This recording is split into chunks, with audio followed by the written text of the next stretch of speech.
नमस्कार, मैं doctor Nikita Kashyap Jaiswal, MD homeopath. I am clinical nutritionist as well as certified yoga trainer. आप सभी का मेरे इस यूट्यूब चैनल पे स्वागत है। फ्रेंड्स, आज हम जिस टॉपिक पे डिस्कस करने वाले हैं वह है इंटरनेशनल योगा डे। हम काफी कुछ आज डिस्कस करेंगे, लेकिन उससे पहले अगर आप मेरे चैनल पे नए हैं और आपने मेरा चैनल अभी तक सब्सक्राइब नहीं किया है तो सबसे पहले आप चैनल सब्सक्राइब करें, बेल आइकन दबाएं सो दैट इसी तरह के और इन्फॉर्मेटिव वीडियोस आपको मिलते रहें। तो फ्रेंड्स, आइए सबसे पहले हम देखते हैं कि योग मतलब क्या होता है। योग यह युज धातु, संस्कृत का युज धातु से लिया गया शब्द है, जिसका अर्थ होता है मिलना, मिलन, आत्मा का परमात्मा से मिलन। एक सुंदर और इजी वे में हम समझे तो एक हार्मनी, किस तरह मनुष्य और प्रकृति के बीच हार्मनी बनाई जा सकती है, एक लयबद्धता बनाई जा सकती है, यह सब आप जब योग करते हैं तो आपको धीरे धीरे समझ आता जाता है, आपको यही सब प्राप्त होता जाता है। इंटरनेशनल योगा डे 21 जून को ही क्यों मनाया जाता है? तो इंटरनेशनल योगा डे 21 जून को इसलिए मनाया जाता है क्योंकि 21 जून साल का सबसे बड़ा दिन है। उस दिन सूर्य सबसे पहले उगता है और देर तक ढलता है। ऐसा कहा जाता है जो दक्षिणायन में जब सूर्य रहता है तो उस समय आप बहुत अच्छे से सिद्धियां प्राप्त कर सकते हैं। माननीय प्रधानमंत्री महोदय ने संयुक्त राष्ट्र में प्रस्ताव रखा था योग दिवस मनाने के लिए, जिस पर 177 देशों ने सहमति दी थी और 11 दिसंबर 2014 को पूर्ण बहुमत के साथ इसको समर्थन दिया था। आइए अब हम जानते हैं कि योग प्रैक्टिस करने के लिए कुछ बेसिक नियम या बेसिक रूल्स क्या होते हैं। तो सबसे पहले हमें योगा खाली पेट यानी कि एम्प्टी स्टमक करना चाहिए। हम जब योग प्रैक्टिस कर रहे हैं तो योग के पहले हमें योगासन करने के पहले 3 से 4 मिनट का गैप देना चाहिए। इसके पश्चात आता है योगा की जो शुरुआत होती है वह सबसे पहले सूक्ष्म क्रियाओं के साथ होती है।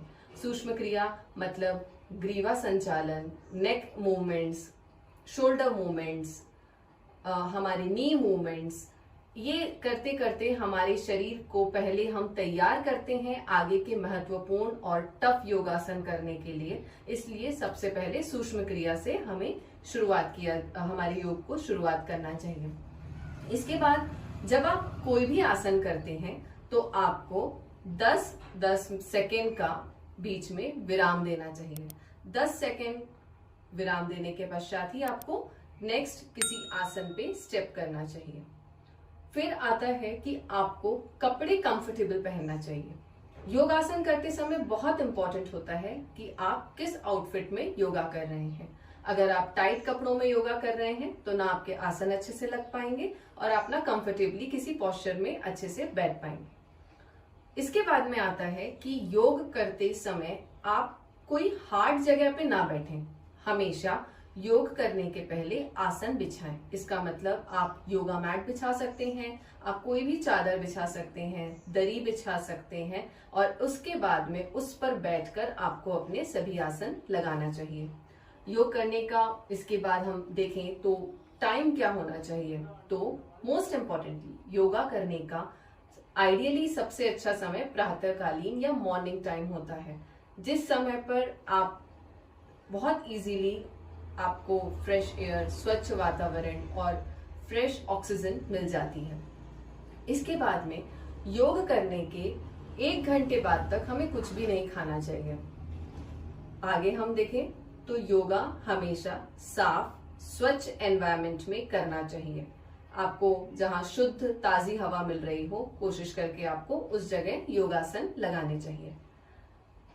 सबसे महत्वपूर्ण और अंत में मैं आपको बताना चाहूंगी कि योग के फायदे उन्हीं को मिल सकते हैं जो अनुशासन में योगासन रेगुलरली करें। आपने आज करा कि चलिए आज 21 जून है और हमें भी योगा करना है, तो आपने आसन तो लगा लिए लेकिन उससे आपको लाभ नहीं मिलेगा।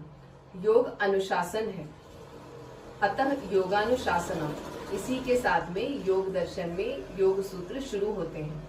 तो योग का पहला ही सूत्र बोलता है कि योग ही अनुशासन है। आप जब तक अनुशासन नहीं फॉलो करेंगे, आप डिसिप्लिन अपनी लाइफ में नहीं लेके आएंगे, तब तक योग सिद्ध नहीं हो पाएगा। इन्हीं सब बातों के साथ मैं अपनी वाणी को यही विराम देती हूँ। आशा करती हूँ आपको काफी कुछ नॉलेजेबल बातें इससे मिली होंगी। आई होप आपको मेरा वीडियो पसंद आया होगा। Thank you so much for watching my video. Press the bell icon on the YouTube app and never miss another update.